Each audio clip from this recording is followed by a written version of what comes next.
welcome to the Romance Report. I'm Mazey. I'm Megan.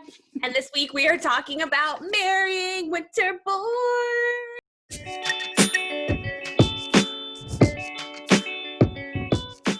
Listen, okay, I need to preface this by saying that Rhys Winterborne is like one of my top 3 book boyfriends of all time. Oh, yeah, it's a big deal. Yeah, it's a big deal. A quick synopsis.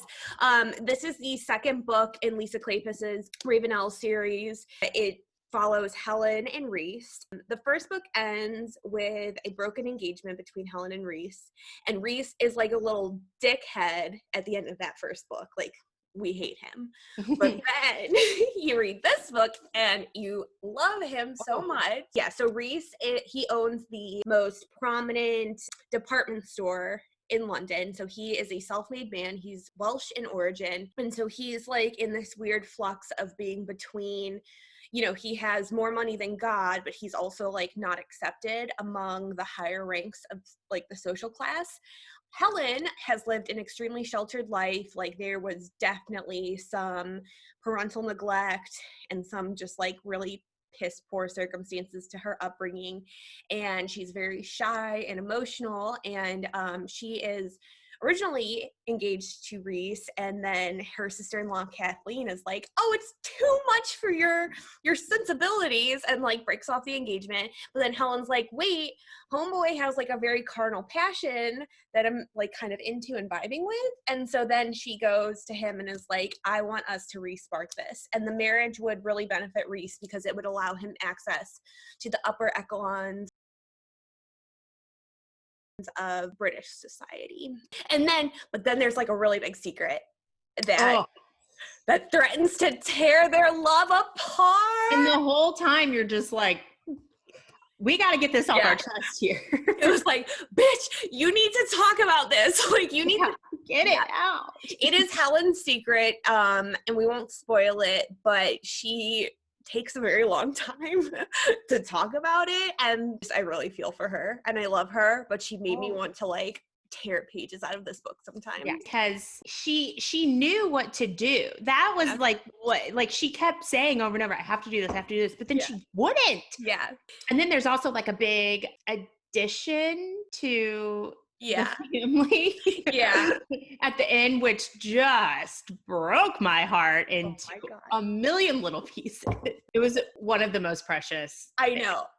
Rhys's love for Helen is one of the most pure things I have ever observed. And he is just the epitome of a stern brunch daddy. He's just like, I love you, bitch, deal with it. Like, but you're right. He loves her so hard and so well. Yes.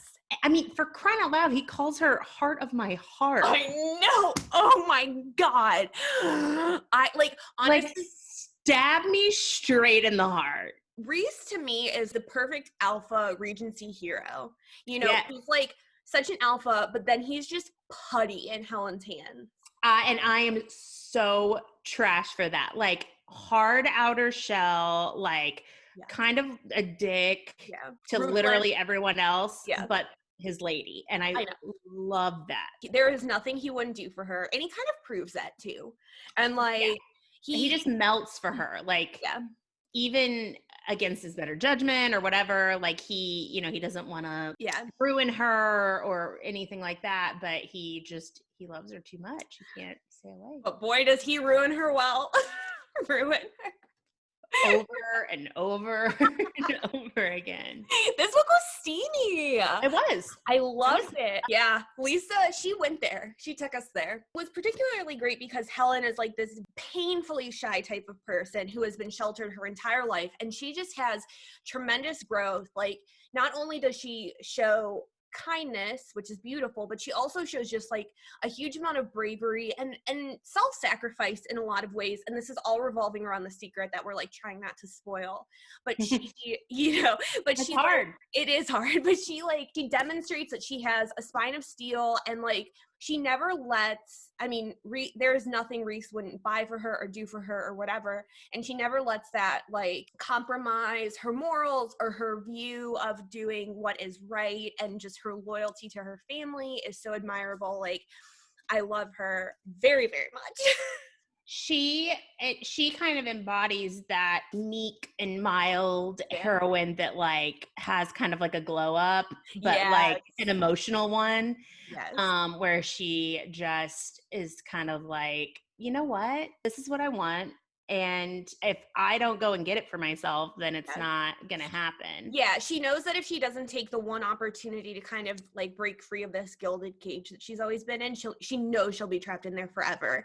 And I think it really speaks volumes for her that because she chooses Rhys, you know, like she seeks him out in the beginning of this novel. It's almost like an opposites attract because he is so ruthless and he's a different social class and he's kind of cutthroat and cold in a lot of senses, and she is this very soft person, and she goes after him because she knows that if she doesn't like challenge herself and like push herself to experience more, she's almost going to be constantly stuck in this like very padded life that she doesn't want. I love that she does it like such a like respectful and classy way, like, but not a pushover about it either. You know what I mean? Like, this is what she's going to do. Thank you for the memories, but I'm moving along, you know? Rhys just has this massive, pulsing, thick store that he runs.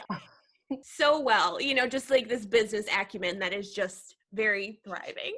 I love it. I don't know why that like made me like nervous. Well, I knew where you were going and I still was like, I originally listened to this one on audiobook, and again, it was Mary J. Wells, who we talked about a couple weeks ago. Yes, she's great. And I listened to the audio as well. Yeah, and it's so good. And you know who I particularly love is Pandora and Cassandra's characters. Why are they so precious? I feel like they're the kind of like little sisters that like they're annoying, you know what I mean, to like you, but everyone else thinks that they're just like the little starlings, which they are. I know. And it's so funny because these are like, they're grown women, but they act like they have such like this childlike kind of vibe going. Yeah. I mean, I love this series. Like every book in this series was really good to me. There was one I was kind of like iffy about, but overall this was just, every character just really shined brightly to me.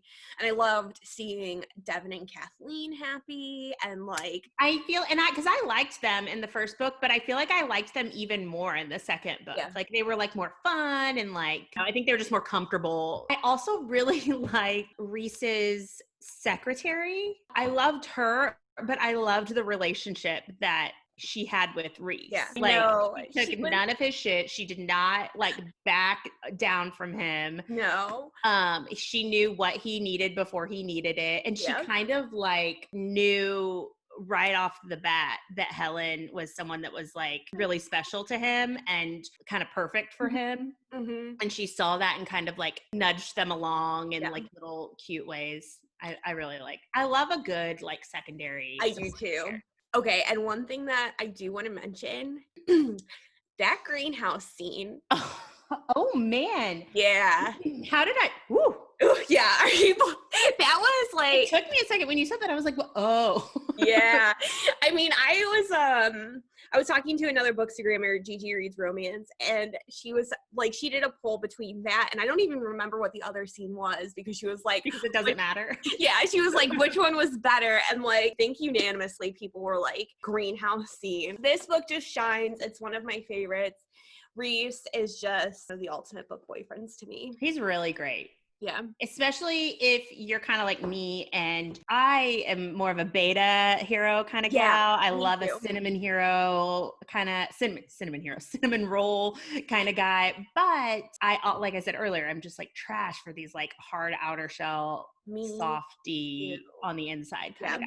So no, I 100% agree. I love beta heroes, but in Regency romances, I love a good rake or alpha who then is just like complete mush for the heroine. And I think it's so well done, especially in this book. Because of the time period, I think it's also really lovely too, because like you really see like this like old school like wooing kind of happening. It's like so out of character for them. So it's fun to like see that, but also see like people's reactions. Yeah, it is. It's a beautiful balance. And like I said, super steamy. I would rate it like, I'd say this is probably a 4 to me. What would you say? Oh, steam? Yeah.